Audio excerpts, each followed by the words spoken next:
In the 5th or 6th century, there was an Irish monk named Saint Brendan the Navigator. He set sail from the coast of Ireland in a small boat made of leather and wood, driven by what this ancient text says was a wound in his heart. Remember that. A wound in his heart for the promised land of the saints. No doubt a metaphor for heaven. A place he had only heard about, a place radiant with the glory of God. The Navigatio Sancti Brendani tells us that Brendan was inflamed with an insatiable longing and a divine fire. A wound that compelled him to leave behind the familiar and cast out into the unknown. This story is not just a piece of medieval legend. It is a strand in the cord of Anglican spirituality.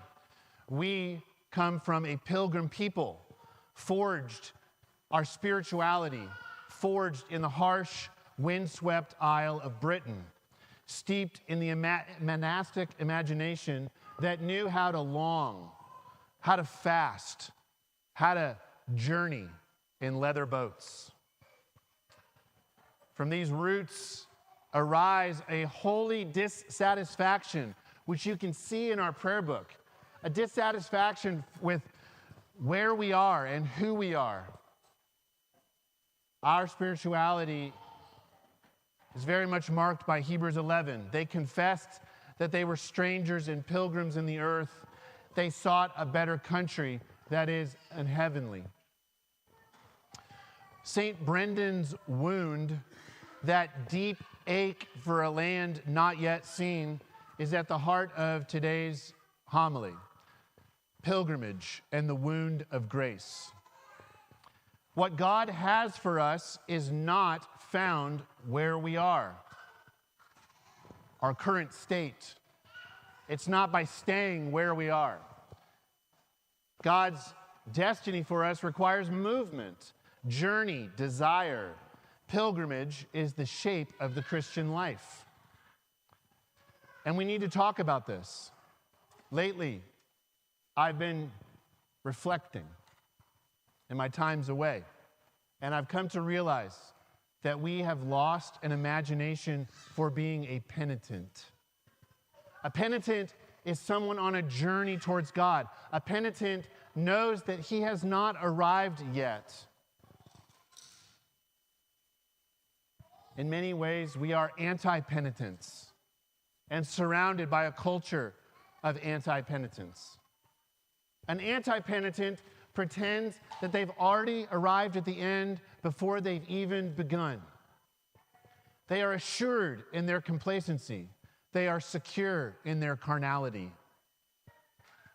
Pilgrimage might be the perfect spiritual antidote to two forces that dominate our culture and rob us from true penitence. And those two things are American consumerism and evangelical immediacy.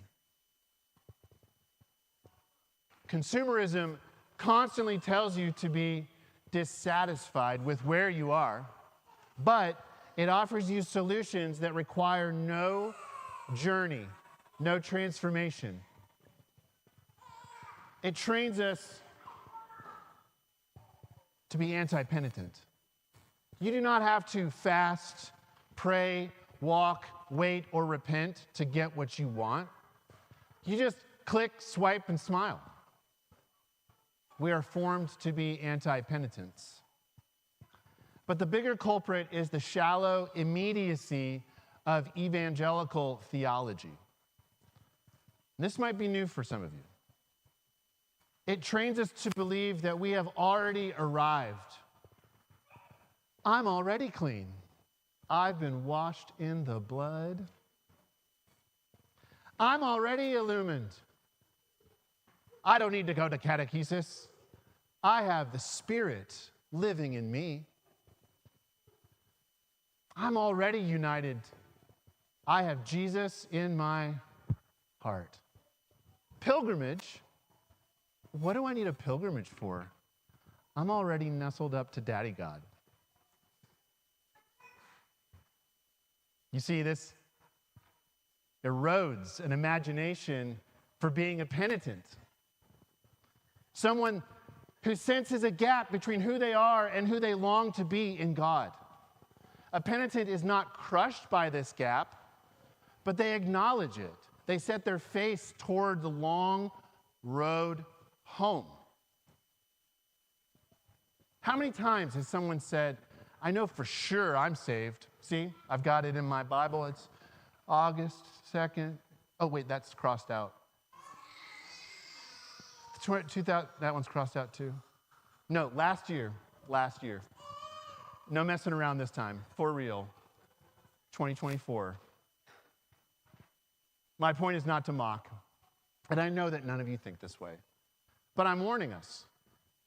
Many of us have grown up in a culture that lacks an imagination for penitence, for our life in God as a journey marked by ups and downs, where we don't have to scratch out our past.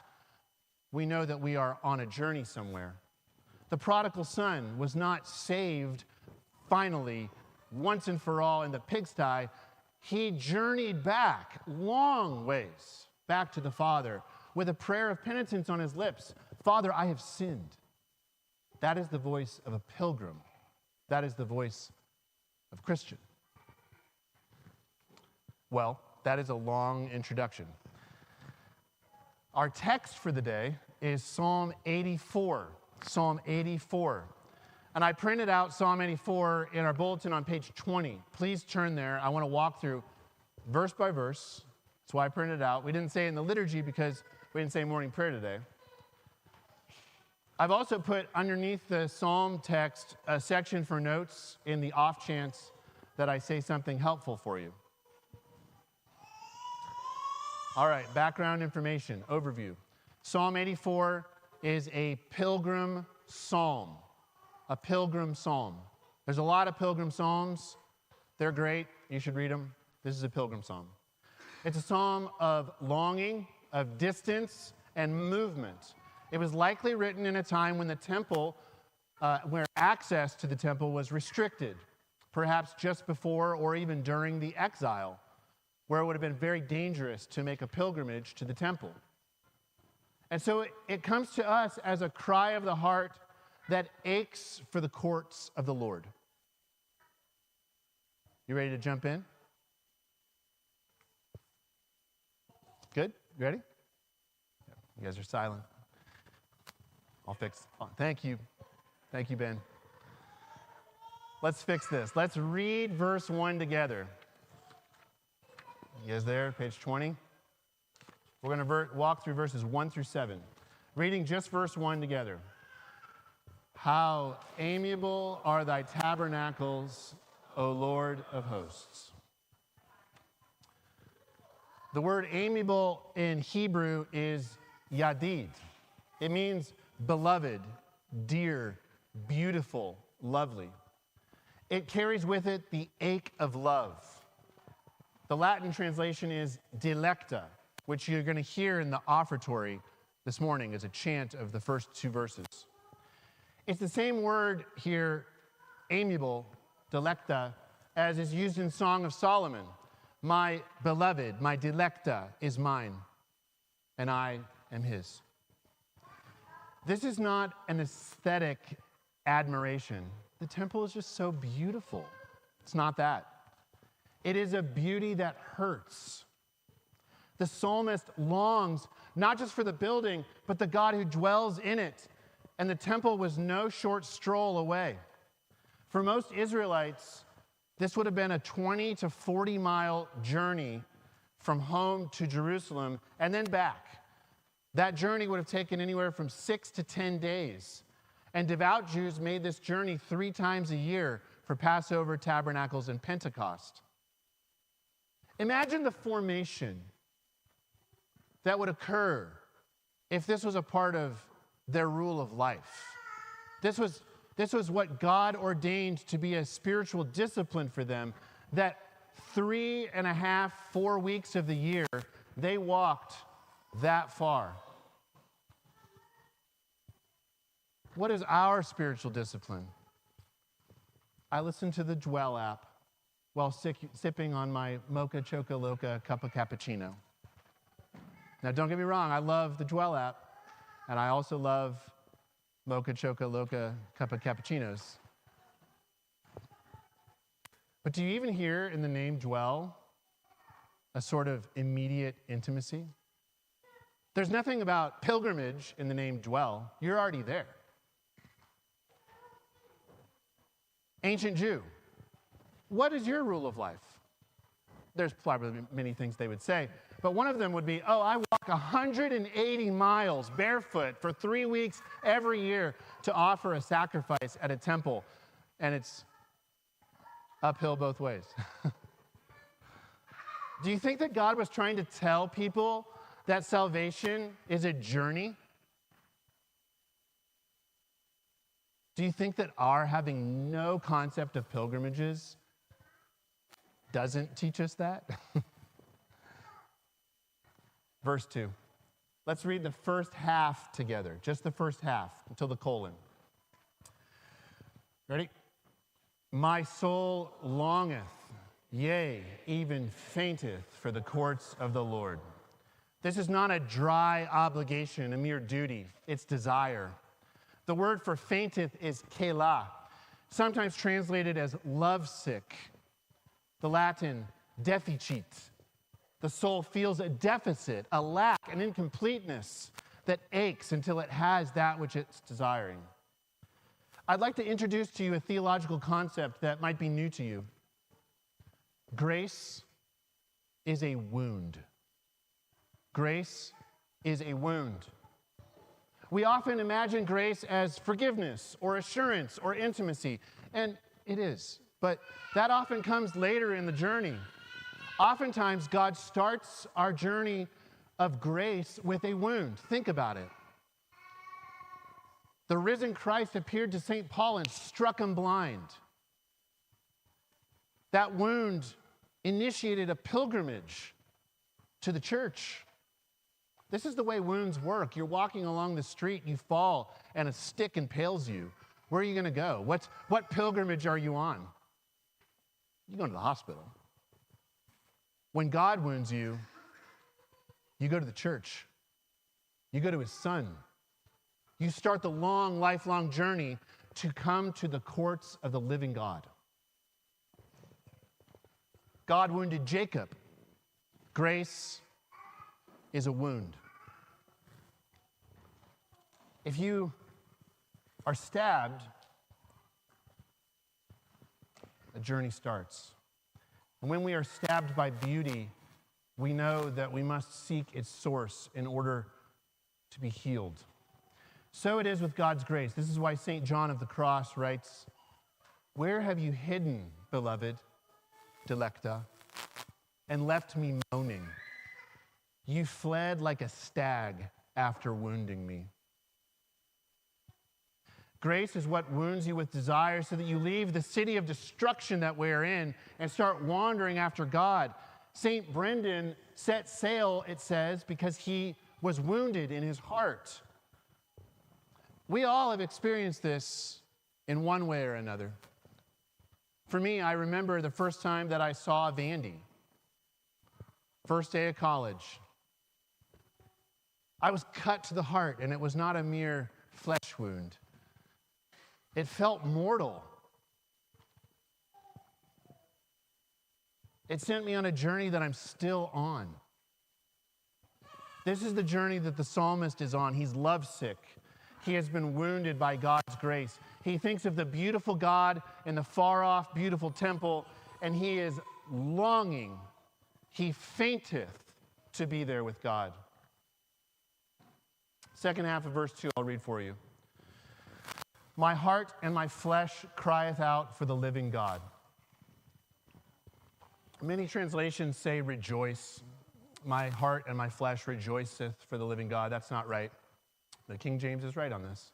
It is a crying out. It is a desperate plea, not a rejoicing plea. His whole being wants to be with God. Not the temple, not the music, not the ritual, but God, the living God. Verses 3 and 4 are very much tied together.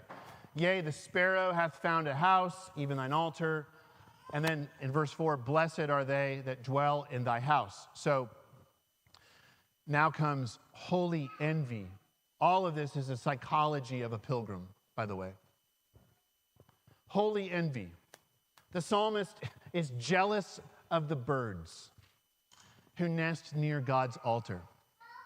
He is jealous of the priests, the temple singers that live in Jerusalem, that live close to God and never have to leave.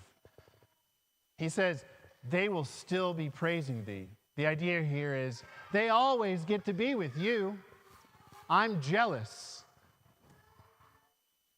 This was the verse, by the way, interestingly, that led generations of Christians to think of monks and nuns and priests who dwell in God's house always. And this is why this psalm is appointed in almost every ancient liturgy for the burial of a monk, nun, or priest or monastic. A word on that. One sign that Protestantism has lost its imagination for being a penitent is how easily it mocks the monastic life. I've heard it on YouTube. I've heard it here. But monks, like pilgrims, know that they have not yet arrived. Their renunciation is a way of journeying. In fact, I believe that this is the main value of monastics in the church. They remind us that there is a longer journey of God, towards God, a pilgrimage of the soul. Their existence within the church destroys false notions like unfeeling stoicism or banal emotionalism, or even very common nowadays, unfettered militantism. Militancy? One of those. Protestantism has these claims that these are really the crux of the faith. But talk to any monastic, and you'll know that it's not true. They are the embodiment of the psalm, one thing have I desired. One, monastic. One thing have I desired, that I will require, even that I may dwell in the house of the Lord all the days of my life, to behold the fair beauty of the Lord and to visit his temple.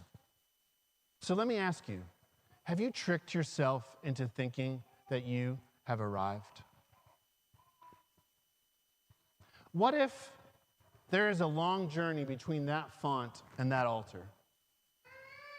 What if the grace that those 3 boys received today was more like a wound?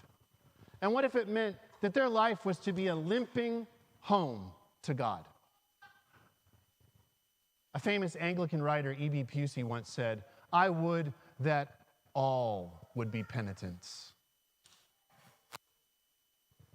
Some of our children may marry and build homes. Arthur, Felix, and Wyatt, maybe they'll marry other girls in the church. That'd be fantastic. That'd be holy. Marriage is the normal state of human life. But perhaps these 3 little boys will found a monastery together on our parsonage field. Perhaps the baptismal wound that they received today will bind them not only to God, but to each other in holy friendship. Maybe they will have a wound that draws them irrevocably to prayer and purity of heart, that they have a desire that all of their days would be given to the pursuit of the pilgrimage towards God.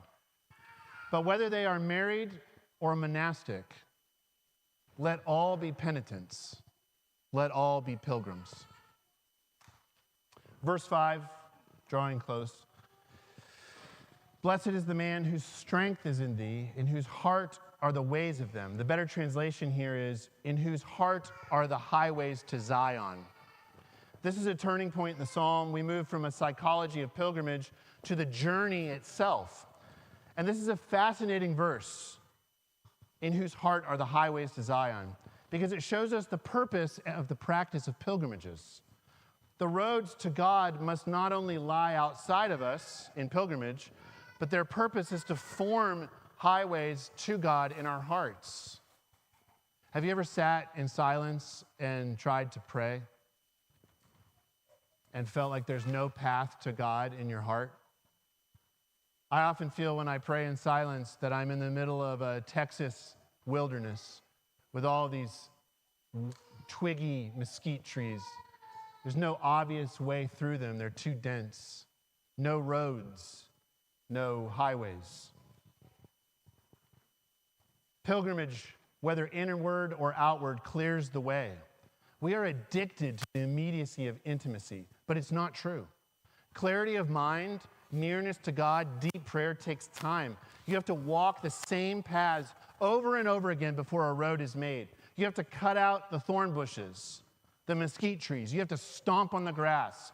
You must walk long roads before the inner roads are made. Blessed is he in whose heart are the highways to Zion. Verse 6, who passing through the valley of Baca make it a well. Baca was a dry valley filled with balsam trees, very dry. Sometimes it's called the Valley of Weeping. And there's a play in the psalm on this. It says that every pilgrim must pass through dryness in the pilgrimage to God. Seasons where God seems far. There's an interesting thing about this verse, though. The psalmist says, they make it a well. Check the text. They walk through the valley of Baca, the dry valley, and they make it a well. You'd expect God to make it the well, and he does eventually at the end of the verse, but they make it a well. How? With tears. It's the valley of weeping. Their weeping for God becomes their watering, and then God adds the rain after. And finally, they go from strength to strength. This is how pilgrimages work. The beginning is where your emotions and stamina are the weakest, but as you journey, your stamina grows. Your intimacy deepens. You don't arrive all at once, but you are strengthened on the way. Strength to strength, glory to glory, until you end in the presence of God with the beatific vision. So let me close with some practical thoughts about pilgrimage. First, see your whole life as a pilgrimage. Hear the words of our prayer book, that Wyatt, Felix, and Arthur had today a real beginning. Real. They are regenerate. They are adopted by the Father. They are united to the Son. They are filled with the Holy Spirit. And yet it is a beginning. They received a wound that initiates a long, limping journey. Ask God today if he will make you lovesick again with a new wound. And when he does, don't demand immediate intimacy. Walk, weep, wait. Second, take a real pilgrimage. You should. If you have a vacation to the Caribbean, wherever people go nowadays, cancel it and just book a trip to Jerusalem. Maybe next year. Or go to England, or just walk to some place that you hope to meet God. Walk to church. Park far away one Sunday. Park at Bernard's. He's a friend. Walk to church. And ask God to meet you there. Pray Psalm 84 on the way. Third, let holy envy move you to prayer.